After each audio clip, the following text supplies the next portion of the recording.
Les grands entretiens de Storia Voce.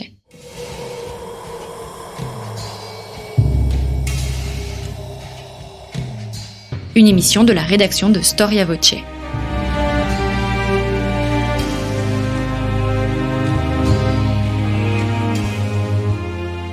On retrouve Marie-Gwen Carichon. Bonjour à tous, je suis ravie de vous retrouver aujourd'hui pour un nouvel entretien de la rédaction de Storia Voce. Cet entretien est enregistré en partenariat avec la revue Histoire et Civilisation, éditée par Le Monde et National Geographic. Histoire et Civilisation vous fait parcourir tous les mois 5000 ans d'histoire de l'Antiquité à l'époque contemporaine. N'hésitez pas à vous abonner via le site internet histoireetcivilisation.com. Le mémorialiste et historien Joseph von Hammer écrit « Le grand vizir est une lune qui ne brille qu'autant qu'il reçoit la lumière du soleil de l'État, c'est-à-dire le sultan. » Cette formule en dit long à la fois sur le prestige de la fonction de grand vizir et sur sa dépendance très forte à l'égard de son chef. Jusqu'où alors va le pouvoir du sultan ? Comment devient-on le second d'un empire, l'Empire ottoman, appelé aussi la Sublime Porte, et dont l'imaginaire a tant fasciné l'Europe ? Pour mieux appréhender l'histoire véritable de cet empire, rien de mieux que de s'arrêter sur le parcours des personnes qui l'ont dirigé, qui l'ont réformé, qui l'ont traversé. Je vous propose aujourd'hui de nous arrêter sur une personnalité haute en couleur, le vizir Halil Hamid Pacha, qui est démis de ses fonctions, exilé puis exécuté par le maître qui l'a servi pendant 2 ans. Personnage de roman, La vie et la mort d'Halil Hamid Pacha, c'est le titre d'un livre qui lui est consacré. Ce livre nous dévoile un peu plus l'histoire de l'Empire ottoman et ce livre, il a été écrit par Olivier Bouquet, que j'ai la joie de recevoir aujourd'hui. Bonjour. Bonjour. Merci d'avoir répondu à notre invitation. Vous êtes paléographe, ottomaniste et professeur à l'université Paris-Cité et vous avez mis 14 ans à écrire cet ouvrage qui est paru aux éditions Belles Lettres, donc Vie et mort d'un grand vizir, Halil Hamid Pacha, 1736-1785, et le sous-titre « Biographie de l'Empire ottoman ». Comment on passe de la biographie d'un grand vizir qui a été vizir 2 ans à la biographie de l'Empire ottoman ? Est-ce que vous pouvez nous expliquer ce lien entre le titre et le sous-titre de votre ouvrage ? En fait, c'est l'histoire d'un homme et c'est l'histoire de l'écriture de la vie de cet homme. Mais il se trouve que cet homme était le plus haut personnage de l'État ottoman après le sultan lui-même et que cet homme a une vie, a eu une carrière pendant de longues années, et que en fait son parcours reflète une partie de l'histoire de cet empire dans lequel il a vécu. Et l'idée, c'est d'écrire une biographie qui soit la vie de cet homme, mais qui soit aussi la vie de tout ce qui l'a entouré, des objets, des univers, des personnes qui vivaient à ses côtés. Et donc, c'est de voir un homme à travers le monde dans lequel il habitait et le monde qu'il habitait. Comment est-ce que vous définiriez un vizir et un sultan pour que nos auditeurs comprennent bien quelles sont les différentes fonctions qu'ils exercent l'un et l'autre ? Alors, le sultan, en fait, étymologiquement, ça vient de l'arabe, ça veut dire pouvoir. C'est-à-dire que c'est quelqu'un qui est chargé par le calife de poursuivre la guerre et étendre les territoires de l'islam, ce qu'on appelle le dar al-islam. Bon, le sultan ottoman, c'est un chef d'État, c'est-à-dire qu'il ne reçoit l'investiture d'aucun calife. Il est sultan, il dirige l'État ottoman, il le dirige depuis plusieurs siècles, et il a à ses côtés un grand vizir, c'est-à-dire le premier des vizirs, le sadrazam, qui gouverne, c'est son délégué. L'un vit au palais de Topkapı, à Istanbul, et l'autre vit dans un autre palais, non loin, qui est la Sublime Porte. Le grand vizir est donc chargé de diriger les affaires de l'Empire à partir d'Istanbul pour ce qu'on appelle l'ensemble des domaines protégés, Memalik Marusé, qui désigne l'Empire ottoman. Alors, j'ai cité un historien dans mon introduction, je redonne la citation. « Le grand vizir est une lune qui ne brille qu'autant qu'il reçoit la lumière du soleil de l'État, c'est-à-dire le sultan ». Comment est-ce que vous interpréteriez cette phrase ? Alors c'est une très très jolie citation qui dit vraiment ce qu'est la condition du grand vizir, c'est-à-dire c'est le plus haut personnage de l'État après le sultan, je le disais, mais c'est ce qu'on a appelé un esclave gouvernemental. C'est un koul, hein, c'est le terme qui est employé encore à cette époque au XVIIIe siècle, et qui fait que le grand vizir doit toutes ses fonctions, toute sa carrière, son parcours, son poste à une seule personne, le sultan. Le sultan le nomme et le sultan le révoque. Et une fois que le sultan l'a révoqué, il a la possibilité, s'il ne le nomme pas à une autre fonction, en général un gouvernorat général, c'est-à-dire la direction d'une province impériale, eh bien, il a la possibilité de le mettre à mort. Alors c'est une procédure qui correspond à des usages établis, mais c'est une décision totalement arbitraire qui est prise par le sultan. Le sultan a le droit de vie et de mort sur son grand vizir, qu'il soit encore en fonction ou alors qu'il soit destitué. Oui, c'est un poste qui est à la fois très prestigieux, mais qui impose une épée de Damoclès au-dessus de la tête de la personne qui exerce cette fonction. Exactement.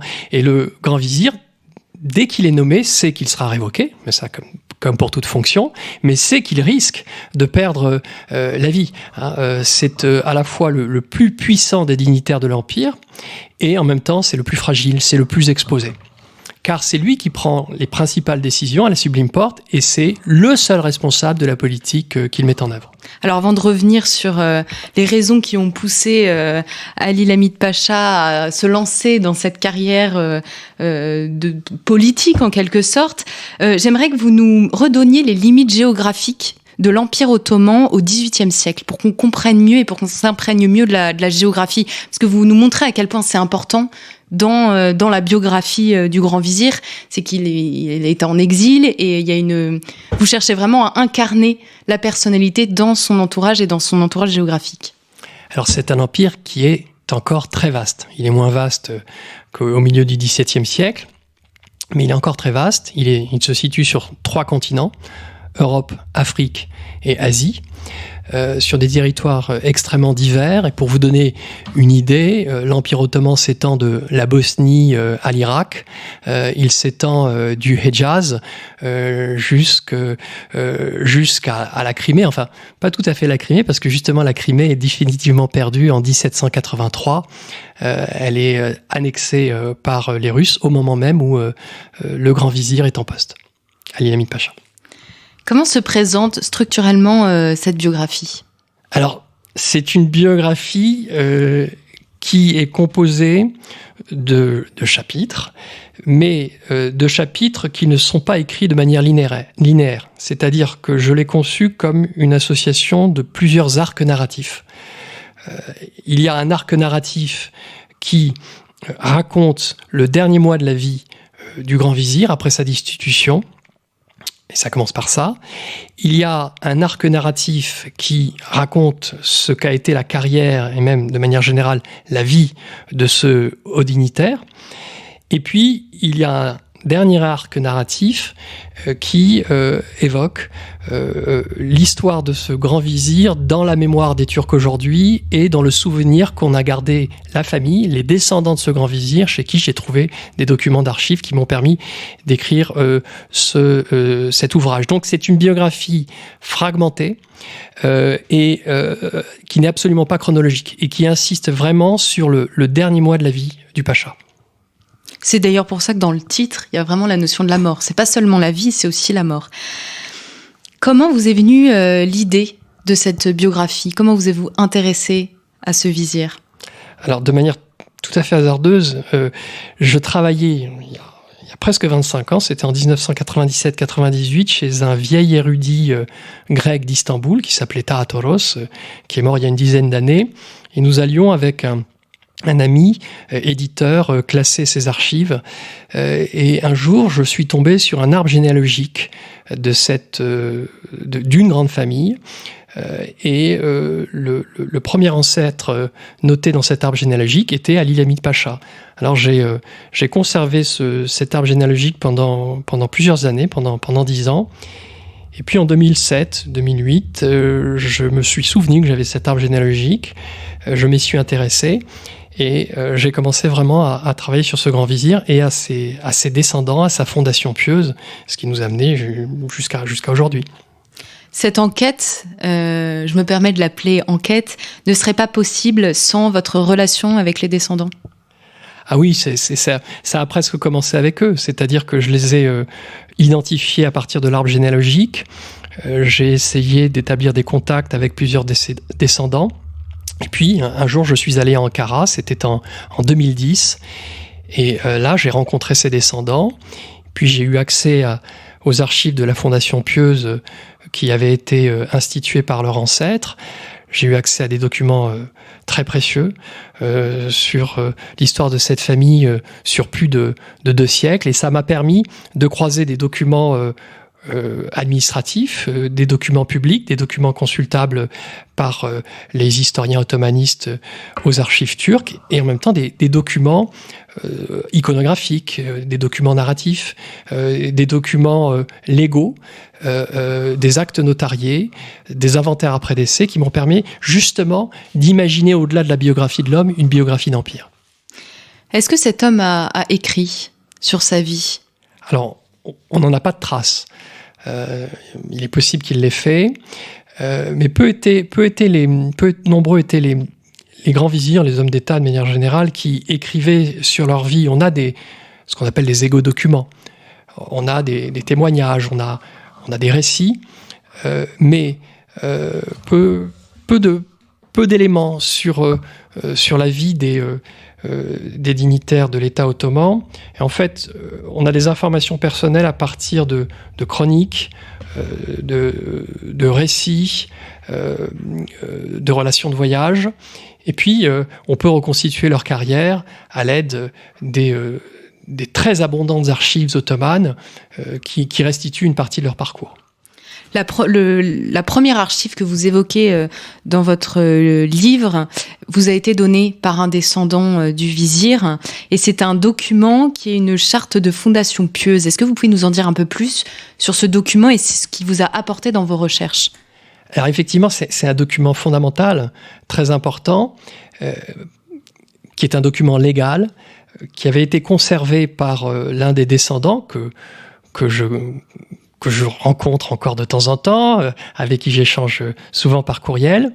Et il avait ce document dont il avait difficilement identifié la nature. Il ne savait pas trop exactement ce que c'était. C'était donc une charte de fondation pieuse. Alors c'est quoi une charte de fondation pieuse? C'est ce qu'on appelle une vakfiye en turc, une wakfiye en arabe.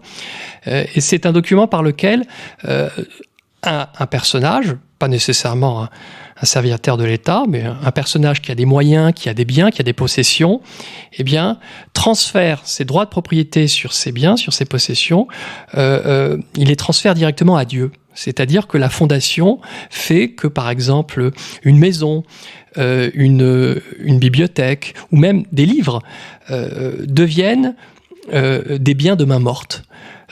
Et on fait la liste des biens de main morte, un administrateur est nommé, et cet administrateur est chargé de la gestion de ses biens, de ses possessions. Et c'est ce qu'a fait Ali Hamid Pacha. Il a créé une fondation pieuse, et c'est la famille qui a assuré l'administration de cette fondation pieuse jusqu'à il y a une dizaine d'années, donc sur plus de 2 siècles.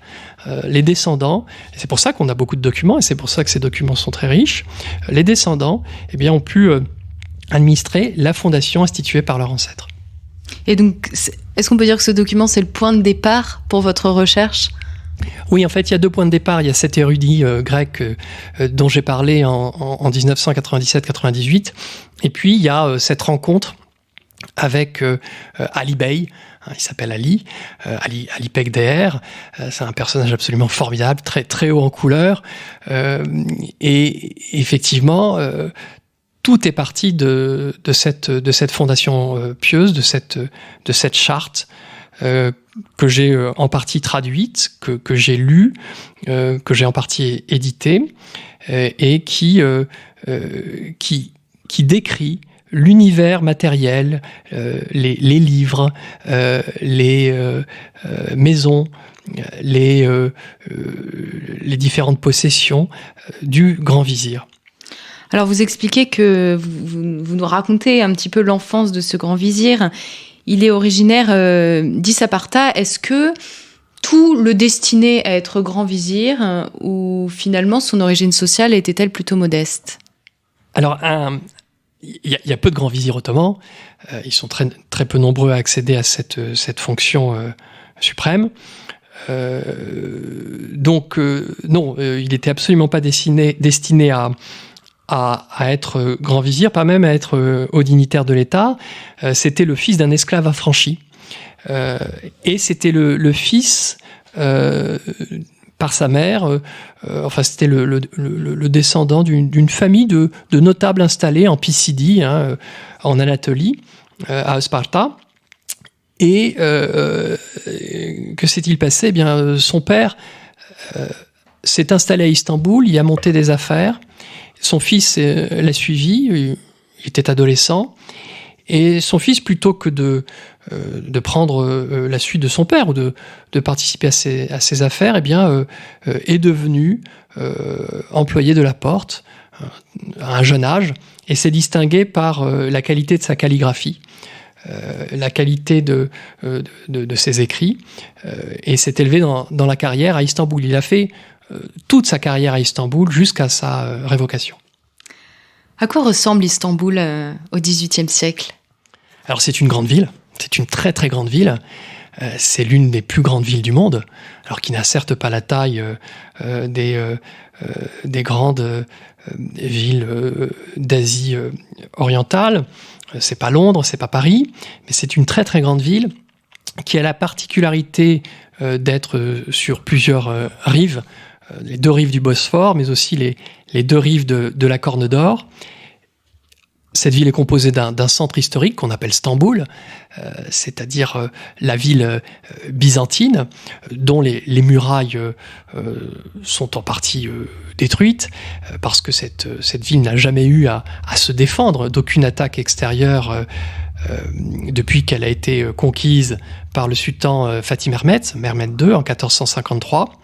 C'est une ville dans laquelle vivent plusieurs centaines de milliers, enfin là, on n'a pas d'idée précise de la démographie d'Istanbul, ce d'autant plus qu'elle est ravagée à plusieurs reprises par des incendies, par la peste, mais on sait que plusieurs centaines de milliers d'habitants y vivent, et il y a, et c'est ça une particularité d'Istanbul, un grand nombre de chrétiens et de juifs, mais aussi des Levantins qui vivent davantage dans les quartiers nord de la Corne d'Or, autour de l'ancienne ville génoise de Galata. Est-ce que ces différents peuples, ces différentes religions cohabitent facilement, ou est-ce que c'est une ville qui est en proie à des tensions régulières ? Alors, l'Empire ottoman est un empire peuplé de quantité de peuples, des musulmans d'une part, et puis des non-musulmans, c'est-à-dire ce qu'on appelle des gayri muslims, c'est-à-dire des sujets du sultan qui bénéficient de la protection de la dhimma, ce sont des zimmis. Ils payent un impôt, la jizya, en échange de quoi ils sont protégés par le sultan. Donc ils bénéficient d'une protection dans un cadre légal. En même temps, ce sont, on peut le dire, des sujets de seconde zone, de seconde catégorie, qui, à plusieurs reprises dans la longue histoire ottomane, ont subi des confiscations, ont subi des massacres, et ont vu leur vie quotidienne perturbée par les populations qui les environnaient. Donc on ne saurait pas parler d'Istanbul comme étant une ville cosmopolite, faite de communautés qui vivaient les unes aux côtés des autres. De toute façon, il n'y a pas d'alliance matrimoniale, il n'y a pas de mariage entre les différentes communautés, et c'est un empire qui est un empire islamique dirigé par un sultan sunnite, et qui donc à ce titre réserve une place différente selon que l'on est musulman ou non musulman. Alors, vous avez dit qu'il avait été remarqué par sa calligraphie, parce qu'il écrivait bien. Est-ce qu'il y a d'autres paramètres, d'autres choses qui l'ont poussé à avoir cette carrière politique ? Je pense par exemple à la naissance, au réseau. Ouais, alors ça c'est très important parce que on fait souvent le portrait d'une méritocratie ottomane. C'est-à-dire on dit voilà, ce sont des esclaves affranchis, ce sont, alors c'est beaucoup moins le cas à l'époque, d'anciens pages issus du défirmé, c'est-à-dire du ramassage, ce qu'on appelait le ramassage de jeunes convertis principalement en Europe, enfin dans les parties européennes de l'Empire. Et ce jeune Halil Hamid ne bénéficiait ni de cette position de page qui se serait élevée au sein du palais et qui ensuite aurait pu accéder au cadre de la Sublime Porte, ni d'une protection, et ça c'était très important, pour faire carrière, et en particulier carrière dans l'administration civile. Il n'avait pas de protection vraiment décisive. Il n'était pas fils de pacha, il n'était pas fils d'employé de l'État, et donc il s'est élevé par des qualités qui l'ont distingué. Sa calligraphie, c'est certain, mais il semblerait également, on a des témoignages à ce sujet, son intelligence, sa capacité de travail et une véritable habileté qui l'a conduit d'ailleurs à être le Reus ul Kitab, c'est-à-dire le responsable des affaires diplomatiques de l'Empire. Alors on pense qu'il était intelligent. En revanche, lui avait l'air de penser que son sultan était plutôt idiot. On verra jusqu'où ça l'a mené de penser, de divulguer un peu ce genre d'idées. Comment est-ce que on devient vizir concrètement ? Est-ce qu'on est choisi ?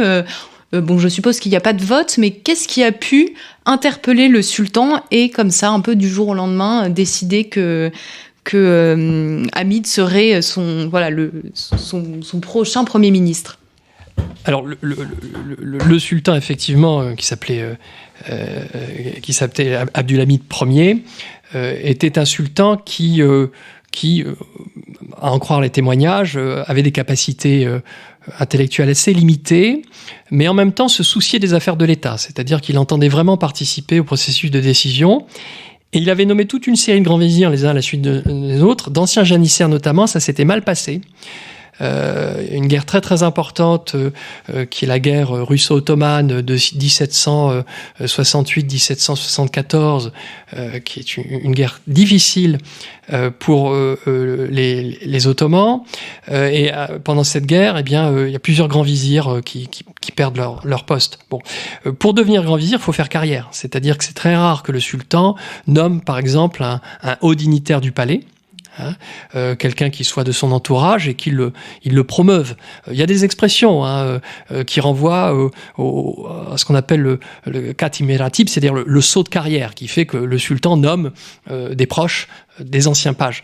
Abdülhamid n'est pas du tout dans cette situation, c'est quelqu'un qui s'est progressivement élevé dans la carrière, qui en fait a coché toutes les cases, qui a exercé les principales responsabilités de la Sublime Porte, et qui effectivement était très très bien placé quand, une fois que le sultan vraiment n'avait plus de dignitaire sous la main, Abdülhamid avait fait preuve de sa compétence, et en fait c'était un bureaucrate. On peut le qualifier de bureaucrate. Il avait des compétences complètes, diverses, et en fait il avait coché toutes les cases, et le sultan naturellement s'est tourné vers lui pour en faire son grand vizir. Alors on parle d'Empire ottoman, mais on parle aussi de Sublime Porte. Est-ce que vous pourriez nous expliquer d'où vient cette expression ? Oui, Sublime Porte, c'est l'expression Bab Ali en turc, et ça renvoie à l'entrée du palais du grand vizir, qu'on appelle aussi la porte du pacha, Pacha Kapısı, et en fait c'est l'hôtel Matignon des Ottomans, si l'on peut dire, et cette résidence comprend aussi les bureaux du grand vizir. Elle est à 2 pas de Topkapı, vraiment à quelques centaines de mètres seulement, très accessible, ce qui permet au grand vizir de se rendre parfois nuitamment rencontrer le sultan, qui le fait mander. Bon, et cette Sublime Porte, elle se constitue vraiment à la fin du XVIIe siècle, milieu du XVIIe siècle, fin du XVIIe siècle, c'est-à-dire qu'elle devient sédentaire. Jusqu'ici, le grand vizir avait un palais, avait une maison de ville à partir de laquelle il gouvernait. Et la Sublime Porte, telle qu'elle existe encore aujourd'hui, qui est l'administration de la préfecture d'Istanbul, a fasciné les observateurs étrangers, moins que Topkapı, moins que le palais du sultan, mais elle a pris beaucoup d'importance à l'époque où Halil Hamid Pacha était grand vizir. Alors votre chapitre 6 concerne un peu cette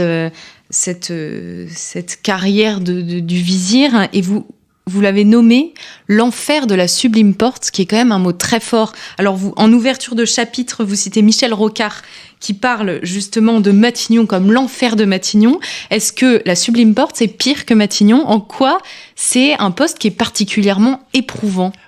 Aucun Premier ministre de la République française n'a perdu la vie en fonction, n'a été exécuté par le président de la République. Et j'ai calculé que 5 grands vizirs avaient été exécutés au XVIIIe siècle. Donc c'est quand même important. Oui, les exécutions sont fréquentes en fait. Alors, si vous regardez les chiffres, vous avez une trentaine de grands vizirs entre 1730 et 1783. Vous voyez, sur une cinquantaine d'années, vous avez 30 grands vizirs, donc, et vous en avez 3 ou 4 qui sont exécutés. Bon, alors c'est pas la majorité, c'est une minorité, mais ils peuvent perdre la vie. Bon, ce ne sont pas les seuls dignitaires de sultan qui peuvent perdre la vie. D'autres que sont exécutés. Mais enfin, c'est une fonction très difficile. Et surtout, le grand vizir est tenu pour le responsable de la politique du sultan. C'est vraiment le seul responsable. D'autres sont mis en cause, mais le principal responsable, c'est le grand vizir. Donc c'est une position extrêmement difficile. Et ce qui est très compliqué aussi, c'est qu'une fois que vous avez été grand vizir, vous n'avez plus aucun poste que vous puissiez espérer une fois que vous serez révoqué. C'est-à-dire que vous devenez la plupart du temps gouverneur général, vous êtes nommé dans une province au loin, et c'est d'ailleurs ce qui arrive à Ali Hamid Pacha avant son exécution, et donc vous devez quitter Istanbul sans nécessairement savoir où vous serez nommé dans ce vaste empire, si vous serez nommé au Hedjaz, donc la péninsule arabique, si vous serez nommé en Bosnie, dans le Kurdistan, etc., etc. Donc, vous ne savez pas combien de temps vous exercerez vos fonctions. Bon, c'est le cas d'un Premier ministre de Matignon, mais vous savez surtout pas comment ça se finira et ce que sera votre existence ensuite. Alors quand on parle d'archives, on pense assez intuitivement au texte. Je précise que vous lisez, vous parlez le turc et vous lisez l'ottoman, donc ce qui est particulièrement important pour comprendre cette vie. Mais vous insistez aussi beaucoup sur les objets, les tapis, les vêtements, la vaisselle, pour nous immerger un peu dans le quotidien de ce grand vizir. Alors, en quoi son quotidien à lui diffère-t-il de celui de ses prédécesseurs, et qu'est-ce que, notamment, ces vêtements nous apprennent sur sa manière de vivre et sur sa fonction ? Alors, effectivement, c'est l'intérêt des archives ottomanes, et c'est l'intérêt de les lire, c'est que nous avons accès à toute une série d'inventaires après décès qui nous permettent de reconstituer l'univers matériel du palais du grand vizir, de ses maisons de ville, de ses maisons de bord de l'eau. Et nous pouvons imaginer, grâce aussi aux ressources de l'histoire de l'art, grâce aux miniatures ottomanes, aux relations de voyage, ce qu'était la couleur des coussins, le détail des rideaux, la manière dont les tapis étaient agencés dans la pièce, comment était cette architecture intérieure baroque. On est vraiment à une époque très intéressante de transition entre la fin du baroque et le début de l'époque néoclassique. Et c'est ça que j'ai trouvé très intéressant, c'est de proposer autre chose qu'une biographie institutionnelle et le récit d'une carrière. C'était vraiment d'imaginer cet homme dans son bureau, assis à son divan, recevant ses collègues, travaillant, fumant la pipe, buvant son café, accueillant les diplomates de passage, les vizirs en partance. Et en fait, l'étude de toutes ces sources permettent de se faire une idée très très précise, et c'est ce que nous avons voulu faire avec l'édition de ce livre aux belles lettres, qui propose quand même 382 illustrations au total. C'est de donner à voir cet univers matériel, et nous avons vraiment les ressources pour le faire. Oui, parce que c'est pas évident d'imaginer, quand on connaît pas du tout le monde de l'Empire ottoman, quelle a été la réalité de son quotidien et comment il était. Vous insistez vraiment sur les couleurs, sur l'éclat, sur le doré de cette cour. Quelle est la fortune des vizirs ?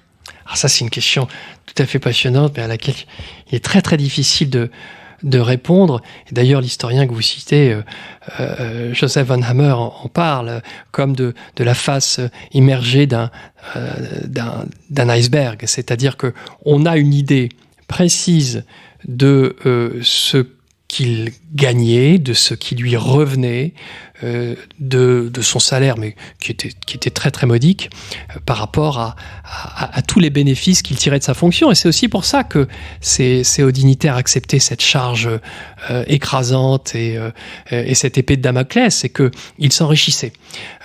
Ils avaient une très très haute fortune, d'où l'intérêt d'avoir une fondation pieuse. Ça leur permettait de transférer une partie de leurs biens dans ce régime de biens de main morte, et d'échapper donc à la confiscation de leurs biens au moment de leur déposition, a fortiori au moment de leur mort, car c'était ça, ce qui était très difficile pour ces grands vizirs aussi, c'était qu'ils étaient esclaves de la Sublime Porte et qu'ils risquaient, il était probable que le sultan leur confisquerait une grande partie de leurs biens et qu'ils ne pourraient donc pas leur transmettre à leurs enfants.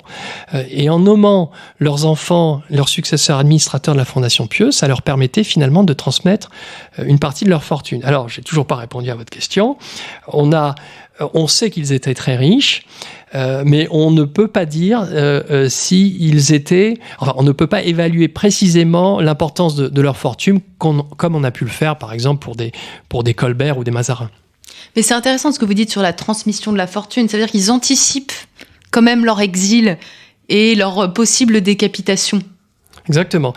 Ils savent qu'ils seront destitués et ils savent qu'il est très très probable, alors que l'Empire a des difficultés financières, la guerre notamment contre la Russie, quelques années plus tôt. Donc l'État ottoman a des difficultés financières et le sultan a besoin de payer la troupe, a besoin la troupe, ce sont les janissaires, qui risquent de se révolter s'ils n'ont pas leur salaire trimestriel au bon moment. Donc effectivement, un grand vizir est très très riche et ce grand vizir sait que sa fortune sera très probablement confisquée, alors partiellement ou totalement. Et en même temps, on lui connaît 6 enfants, donc qui faisaient, 2 garçons qui ont fait carrière, qui ont été des oulémas, et puis 4 filles. Alors évidemment, ces filles sont mariées, 3 de ces filles trouvent mari. Ce sont des dignitaires du sultan, donc effectivement leur vie est assurée, mais en même temps le grand vizir transmet une partie de sa fortune, notamment ses bijoux. Ça, j'ai pu reconstituer les bijoux, les armes, j'ai pu reconstituer le détail de ce qu'il avait transmis à ses enfants en anticipant effectivement sa destitution et donc la confiscation de sa fortune. Par rapport aux autres grands vizirs qui l'ont précédé, est-ce qu'on peut dire que Ali Lamid Pacha est un réformateur ? Alors c'est en tout cas la réputation qu'il a dans l'histoire et dans l'historiographie ottomane. On en a fait l'un des premiers réformateurs, c'est-à-dire l'un de ceux qui ont compris qu'il fallait modifier les pratiques de l'administration centrale, faire des économies, moderniser l'armée, établir de nouveaux cadres, et puis développer notamment l'artillerie légère. Alors, en contact avec les Français, car on le disait, et je crois qu'il l'était francophile, il avait des relations notamment avec Choiseul-Gouffier, l'ambassadeur auprès de la Sublime Porte, l'ambassadeur de France auprès de la Sublime Porte. Il s'est vraiment soucié de réformer le fonctionnement des armées, et il avait un intérêt particulier pour les sciences, pour les mathématiques, pour la géographie, qui l'ont conduit véritablement à initier un programme de réforme qu'il n'a pas pu mettre en œuvre parce qu'il a été destitué au bout de 2 ans et 3 mois. Et vous insistez également sur sa volonté de réaménager l'espace urbain. Oui, parce que Istanbul est une ville qui est très peuplée, qui est très dense, faite de petites rues, faites on appelle ça des yokush aujourd'hui encore, c'est-à-dire que c'est très pentu, on y circule très très mal, l'hygiène est déplorable, la peste est un problème, et il y a des incendies. Un peu avant de devenir grand vizir, il y a eu un très très grand incendie à Istanbul qui a dévasté des dizaines de milliers d'habitations, et Ali Limit Pacha a dû reconstruire une partie de la ville et a effectué des aménagements urbains très très importants, notamment autour de la Sublime Porte. Alors vous avez évoqué la France. Je trouve que c'est intéressant de voir les liens que l'Empire ottoman avait avec la France. Est-ce que lui particulièrement est tourné vers l'Europe et comment est-ce que ces relations prennent corps dans Istanbul ? Alors ça fait partie de ces hommes d'État qui s'intéressent à la France parce que la France a une politique de prestige à l'époque. La France a une très haute réputation. Du fait de la guerre d'indépendance américaine notamment. L'armée française est considérée comme étant l'une des meilleures au monde, voire la meilleure au monde, et les Ottomans cherchent un allié de poids face à leur ennemi principal à l'époque, c'est-à-dire la Russie. Notamment pour envisager de relancer la guerre, ce qui est fait d'ailleurs en 1787, après les Limit Pacha, de relancer la guerre contre la Russie pour récupérer les biens perdus, les territoires perdus, notamment en Crimée. Bon. Donc, il y a un intérêt pour les Français qui est d'abord un intérêt militaire. Il y a aussi un intérêt scientifique. C'est-à-dire que les Français sont vus comme le pays des encyclopédistes. C'est un pays caractérisé comme infidèle, un pays chrétien. Et Choiseul-Gouffier, en 1784, alors que Ali Limit Pacha est grand vizir, vient arrive à Istanbul avec une petite assemblée, un ensemble de scientifiques, de conseillers qui vont beaucoup intéresser Ali Limit Pacha. C'est un petit peu, sous un modèle réduit, l'expédition d'Égypte de Bonaparte avant l'heure. Et il y a ce prestige scientifique français qui intéresse beaucoup le grand vizir et qui intéresse aussi son grand amiral, Ghazi Hassan Pacha. Voilà. À cette époque, et dans les deux historiographies, c'est-à-dire l'historiographie turque et l'historiographie française, on considère qu'à cette époque, les relations franco-ottomanes étaient vraiment au plus haut niveau. Alors, malgré ses volontés de réforme, malgré son intelligence, vous vous en doutez, il va être révoqué puis exécuté. Et ce que vous dites est intéressant, je vous cite, Ali Limit Pacha n'est pas sanctionné pour l'échec de sa politique, mais pour avoir commis une transgression symbolique. Mais qu'est-ce qu'il a pu transgresser pour être mené à mort ? Alors c'est la relation au souverain, c'est-à-dire que le grand vizir est un délégué du sultan. Le grand vizir n'est pas un numéro 2. Le grand vizir gouverne et le grand vizir doit bien montrer au sultan, ne pas lui montrer qu'il s'imaginerait comme étant plus apte à gouverner que lui. Et il y a une relation de confiance qui s'était tissée au tout début de son vizirat et qui finalement n'a pas été consolidée par Ali Limit Pacha. Il n'avait plus la confiance du souverain et il avait des ennemis. Et ces ennemis ont laissé courir des rumeurs parce que nous avons des... Alors, j'ai dit que Ali Limit Pacha n'avait pas laissé d'écrit de sa main, de témoignages personnels. En revanche, le sultan, lui, a laissé des écrits et il raconte que Ali Limit Pacha ne lui fait pas confiance, que Ali Limit Pacha le considère comme quelqu'un qui n'est pas à la hauteur et il s'estime trahi par son grand vizir. Donc c'est la réponse, cette exécution est la réponse à un sentiment de trahison très très fort chez le souverain. Il n'y a pas d'autres raisons ? Il y a toute une série de raisons qui fait des raisons conjoncturelles, qui fait que il a fait des économies. Ali Limit Pacha a fait des économies sur le paiement de la solde versée aux janissaires et que les janissaires étaient à deux doigts d'entrer en révolte, ce qu'ils ont fait très fréquemment à l'époque ottomane. Et effectivement, le grand vizir craignait une rébellion parce que ça, on l'a pas dit, mais c'est très important.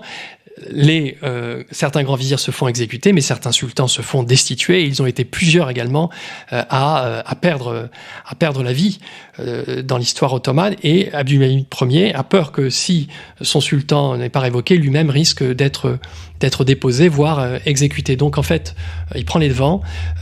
C'est une mesure qui lui permet de se protéger d'une éventuelle rébellion des janissaires.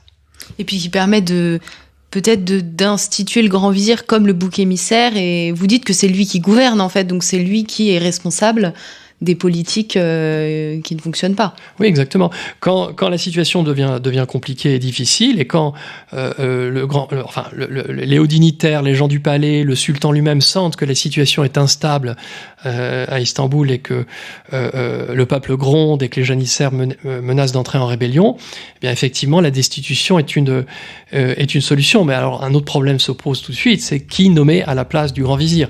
Donc vous avez différentes coteries qui agissent avec des rumeurs qui sont très fortes, avec des rapports de force entre le harem et le palais, entre le palais et les autres dignitaires de l'Empire, et qui expliquent parfois que le sultan prenne une décision qu'il estime la meilleure. Voilà, ce qui n'est pas toujours le cas. Oui, un vizir n'est pas vizir à vie. C'est important de le redire que Ali Lamid Pacha, c'est 2 ans, 2 ans et demi. Oui, 2 ans et demi, ce qui est une bonne moyenne. Hein.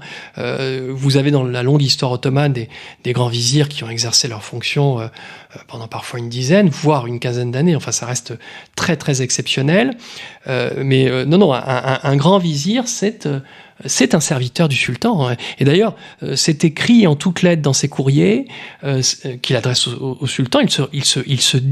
Il se perçoit comme étant un esclave du sultan dans son sceau, dans ce qu'on appelle sa penché, c'est-à-dire sa signature.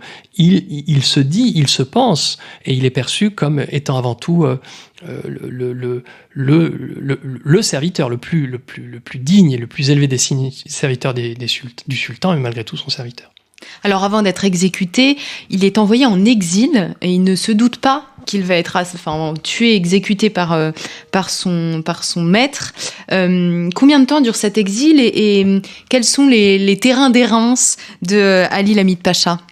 Alors effectivement, il est envoyé en exil. C'est quelque chose de très brutal. Ça se passe au petit matin. C'est d'ailleurs là-dessus que commence le livre. Hein. C'est une révocation ad notam, hein, comme on disait par exemple dans la France du 19e siècle concernant les préfets. C'est une révocation qui s'applique immédiatement, et le grand vizir est emmené hors d'Istanbul, hors de la capitale, de peur qu'il y ait des troubles. Il est emmené où ? En Thrace. Il ne sait absolument pas où il va. Il y a plusieurs possibilités, étant donné que ça fait 30 ans qu'il est employé de la Sublime Porte.